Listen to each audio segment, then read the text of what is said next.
Hello friends, welcome back to my channel Simnas food world. അപ്പോൾ ഇന്ന് ഞാൻ വന്നിട്ടുള്ളത് നമുക്ക് ഈസി ആയിട്ട് വളരെ എളുപ്പത്തിൽ ചെയ്തെടുക്കാൻ പറ്റിയ നല്ലൊരു ബിരിയാണിയുടെ റെസിപ്പി ആയിട്ടാണ്. അപ്പോൾ ഈ ഒരു ബിരിയാണിയുടെ പ്രത്യേകത എന്ന് വെച്ചാൽ നമ്മളിത് ചെയ്തെടുക്കുന്നത് എല്ലാം കുക്കറിലാണ് കേട്ടോ. വേറെ മറ്റു വല്ല പരിപാടികളോ ഒന്നുമില്ല, ചെയ്തെടുക്കുന്നതെല്ലാം കുക്കറിലാണ്.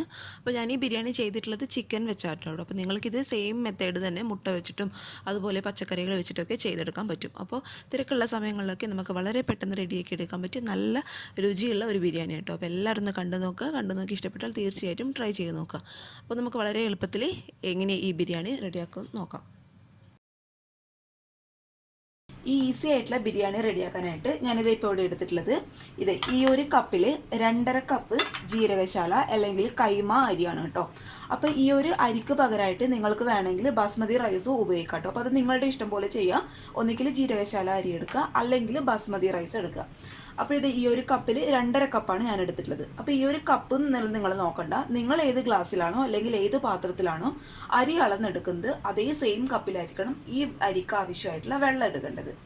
അപ്പോൾ ഇതെന്ത് ചെയ്യണം, നമുക്ക് ആദ്യം നന്നായിട്ട് കഴുകി ഒരു 15 മിനിറ്റ് ഈ അരി ഒന്ന് കുതിർത്ത് വെക്കണം. അത് ഈ അരി ആണെങ്കിലും കുതിർത്ത് വെക്കണം, അല്ലെങ്കിൽ ബാസ്മതി റൈസ് ആണെങ്കിൽ നിങ്ങൾ എടുക്കുന്നെങ്കിൽ അതാണെങ്കിലും കുതിർത്ത് വെക്കണം കേട്ടോ. 2 അരിയാണെങ്കിലും നന്നായിട്ട് കഴുകിയതിന് ശേഷം മാത്രം കുതിർക്കാനായിട്ട് നോക്കുക. ഇനി ഞാനിവിടെ എടുത്തിട്ടുള്ളത് കുറച്ച് ചിക്കൻ്റെ പീസാണ് കേട്ടോ. അങ്ങനെ അളവൊന്നും പറയാനില്ല. കുറച്ച് നമ്മൾ കറി വെച്ചപ്പോഴും കുറച്ച് ചിക്കൻ ഞാൻ ബാക്കി വെച്ചിട്ടുണ്ടായിരുന്നു, ആ പീസാണ് കേട്ടോ എടുത്തിട്ടുള്ളത്. അളവ് പറയാനൊന്നുമില്ല. ഏകദേശം പീസിൻ്റെ എണ്ണം പറയുകയാണെങ്കിൽ ഒരു 5-8 പീസ് ഉണ്ടാവും. ഈ ഒരു വലുപ്പത്തിലുള്ള ഒരു 5-8 പീസ് എടുത്തിട്ടുണ്ട്.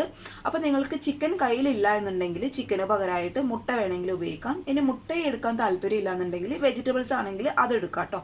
അപ്പോൾ വെജിറ്റബിൾസ് എടുക്കുകയാണെങ്കിൽ ക്യാരറ്റ് എടുക്കാം, ഗ്രീൻ പീസ്, അതുപോലെ നമ്മുടെ പനീർ എടുക്കാം, മഷ്റൂം എടുക്കാം, എന്ത് വേണമെങ്കിലും എടുക്കാം കേട്ടോ വെജിറ്റബിൾസ് ആണെങ്കിൽ. അപ്പോൾ ചിക്കൻ ആണെങ്കിൽ ഒരു 5-6 പീസ് ചിക്കൻ ഞാനിവിടെ എടുത്തിട്ടുണ്ട്. അതൊരു 15 മിനിറ്റ് മുന്നേ ഇതിനാവശ്യമായിട്ടുള്ള ഉപ്പ്, അതുപോലെ ഒരു നുള്ളു മഞ്ഞൾപ്പൊടി, ഒരു 1/2 ടീസ്പൂൺ സാധാരണ എരിവുള്ള മുളക് പൊടി, പിന്നെ ഒരു 1/4 ടീസ്പൂൺ ഗരം മസാല, അതുപോലെ 1/4 ടീസ്പൂൺ കുരുമുളക് പൊടി നന്നായിട്ട് മിക്സ് ചെയ്ത് മാരിനേറ്റ് ചെയ്ത് വെച്ചതാട്ടോ.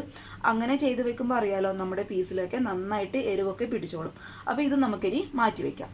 ഞാനിവിടെ ഒരു കുക്കർ വെച്ച് കൊടുത്തിട്ടുണ്ട്. കുക്കർ ഒന്ന് ചൂടാവുന്ന സമയത്ത് 1 ടേബിൾ സ്പൂൺ നിറയെ സാധാരണ നെയ്യ് നമുക്ക് ചേർത്ത് കൊടുക്കാം. ഇതിൻ്റെ കൂടെ തന്നെ ഏകദേശം ഒരു 2 ടേബിൾ സ്പൂണോളം സാധാരണ വെജിറ്റബിൾ ഓയിൽ കേട്ടോ.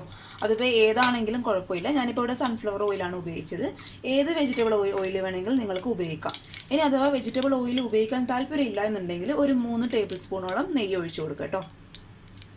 അപ്പോൾ നമ്മൾ ഒഴിച്ചു കൊടുത്ത നെയ്യൊക്കെ ഒന്ന് ചൂടാവുന്ന സമയത്ത് 1 ടീസ്പൂൺ നിറയെ ഇഞ്ചി, വെളുത്തുള്ളി, അതുപോലെ പച്ചമുളകിൻ്റെ പേസ്റ്റ് ഞാൻ ഇട്ട് കൊടുക്കുന്നുണ്ട്. 1 ടീസ്പൂൺ ഇഞ്ചി, വെളുത്തുള്ളി, പച്ചമുളക് പേസ്റ്റ് എന്ന് പറയുമ്പോൾ ഒരു 4 പീസ് പച്ചമുളക് വരും, അതുപോലെ 2 അല്ലി വെളുത്തുള്ളി, അതുപോലെ ഒരു ചെറിയൊരു പീസ് ഇഞ്ചി കേട്ടോ. അത്ര മാത്രം മതി, കാരണം നമ്മൾ ഒരുപാട് ചിക്കൻ ഉപയോഗിക്കുന്നില്ലല്ലോ. അപ്പോൾ അതിനാവശ്യമായിട്ടുള്ള ഇഞ്ചി, പച്ചമുളക്, വെളുത്തുള്ളിയുടെ പേസ്റ്റ് മാത്രം മതി. അപ്പോൾ നിങ്ങൾ കൂടുതൽ ചിക്കൻ ഉപയോഗിക്കുന്നുണ്ടെന്നുണ്ടെങ്കിൽ ഇതിൻ്റെ ഒരു ക്വാണ്ടിറ്റി ഒന്ന് കൂട്ടി കൊടുക്കുക കേട്ടോ. ഇനി ഇതിൻ്റെ കൂടെ തന്നെ മീഡിയം സൈസുള്ള സവാള, അതായത് മീഡിയം സൈസുള്ള സവാള സ്ലൈസ് ആയിട്ട് കട്ട് ചെയ്ത് കേട്ടോ, അത് മുഴുവനായിട്ട് നമുക്കിതിലോട്ട് ചേർത്ത് കൊടുക്കാം. ഇനി ഈ സവാള ഒന്ന് വാടിക്കിട്ടാൻ ആവശ്യമായിട്ടുള്ള ഒരു നുള്ളു ഉപ്പ് ഞാൻ ഇട്ട് കൊടുക്കുന്നുണ്ട്.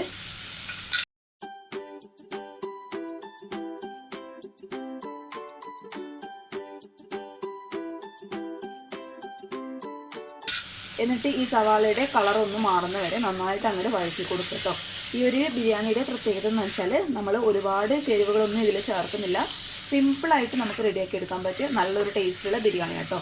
അപ്പോൾ ചേർക്കുന്ന ചേരുവകളുടെ അളവ് തന്നെ കുറവായിരിക്കും. ആവശ്യത്തിന് മാത്രമേ ചേർത്ത് കൊടുക്കുന്നുള്ളൂ. ഒരുപാട് അളവുകളായിട്ടൊന്നും നമ്മൾ ചേർത്ത് കൊടുക്കുന്നില്ല കേട്ടോ.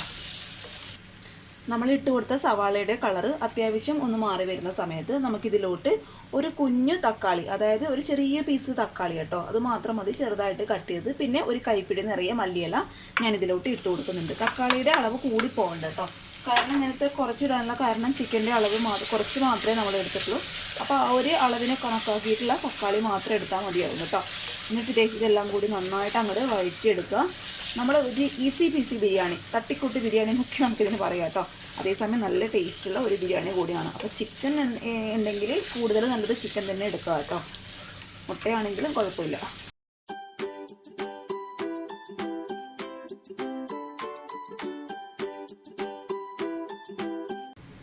ഇത് നമ്മൾ ഇട്ട് കൊടുത്ത തക്കാളി ഏകദേശം ഒന്ന് ഉടഞ്ഞു വരുന്ന ടൈമിൽ നമുക്കിതിന് ആവശ്യമായിട്ടുള്ള പൊടികൾ ചേർത്ത് കൊടുക്കാം.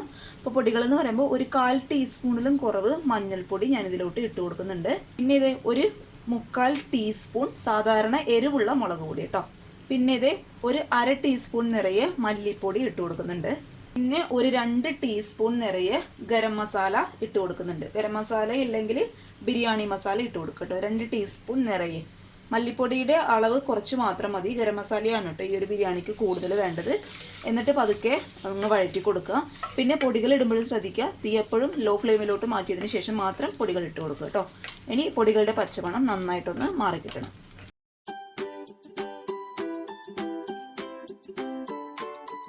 ഇട്ട് കൊടുത്ത പൊടികളുടെ പച്ചമണം അത്യാവശ്യം ഒന്ന് മാറി വരുന്ന സമയത്ത് നമ്മൾ എടുത്തു വെച്ച ചിക്കൻ നമുക്ക് ഇതിലോട്ട് ചേർത്ത് കൊടുക്കാം.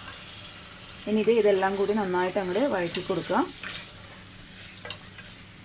ഇനി ഈ ഒരു സമയത്ത് തന്നെ ഞാൻ ഇതിലോട്ട് ചേർത്ത് കൊടുക്കുന്നത് 1 ടീസ്പൂൺ നിറയെ പുളിയില്ലാത്ത നല്ല കട്ടിയുള്ള തൈരാണ് കേട്ടോ. തൈരും കൂടി ചേർത്ത് നന്നായിട്ട് അങ്ങോട്ട് ഇളക്കി കൊടുക്കണം. കാരണം തൈര് പെട്ടെന്ന് ഇങ്ങനെ കട്ട പിടിക്കാനായിട്ടുള്ള ചാൻസ് കൂടുതലാണ്. അതില്ലാതിരിക്കാൻ വേണ്ടിയിട്ട് നന്നായിട്ട് അങ്ങോട്ട് ഇളക്കി കൊടുക്കുക കേട്ടോ.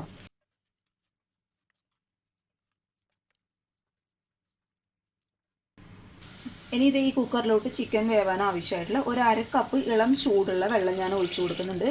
ഒരുപാട് വെള്ളം വേണ്ട, കാരണം ചിക്കനിൽ നിന്ന് ഓൾറെഡി വെള്ളം ഇറങ്ങി വന്നോളും. പിന്നെ കൂടാതെ നമ്മൾ കുറച്ച് ചിക്കൻ മാത്രമേ ഇട്ട് വേവിക്കുന്നുള്ളൂ. അതുകൊണ്ട് ഇത് ഒരു 1/2 കപ്പ് ഇളം ചൂടുള്ള വെള്ളം ഞാൻ ഒഴിച്ചു കൊടുത്തിട്ടുണ്ട്. ഇനി കുക്കറിൻ്റെ മൂടിയിട്ട് ഇതൊരു 2 വിസിൽ നമുക്കിതൊന്ന് വേവിച്ചെടുക്കാം. അപ്പോൾ ഇത് ഒരു 2 വിസിൽ കൊണ്ട് തന്നെ നമ്മൾ ഇട്ട് കൊടുത്ത ചിക്കനൊക്കെ നന്നായിട്ട് വെന്തിട്ടുണ്ട്. അപ്പോൾ ഇത് കുതിർത്ത് മാറ്റി വെച്ച വെള്ളമൊക്കെ കളഞ്ഞ് മാറ്റി വെച്ച അരി ഞാൻ ഇതിലോട്ട് കംപ്ലീറ്റ് ആയിട്ട് ഇട്ട് കൊടുക്കുന്നുണ്ട്. ഈ ഒരു റൈസിലോട്ട് വെള്ളത്തിൻ്റെ കണക്ക് എന്ന് പറയുന്നത് 1 കപ്പ് അരിക്ക് 1/4 കപ്പ് തിളച്ച വെള്ളമാണ് വേണ്ടത്. അപ്പോൾ ഓൾറെഡി നമ്മൾ കുതിർത്ത് വെച്ചിട്ടുണ്ട്. അപ്പം വെള്ളം കൂടുതൽ ഒഴിക്കേണ്ട ആവശ്യമില്ല കേട്ടോ. അപ്പോൾ 1 കപ്പിന് 1/4 കപ്പ് വെള്ളം എന്നുള്ള രീതിയിൽ. അപ്പോൾ ഞാനിവിടെ എടുത്തിട്ടുള്ളത് 2.5 കപ്പ് അരി ആയതുകൊണ്ട് 2.25 കപ്പ് തിളച്ച വെള്ളമാണ് വേണ്ടത്.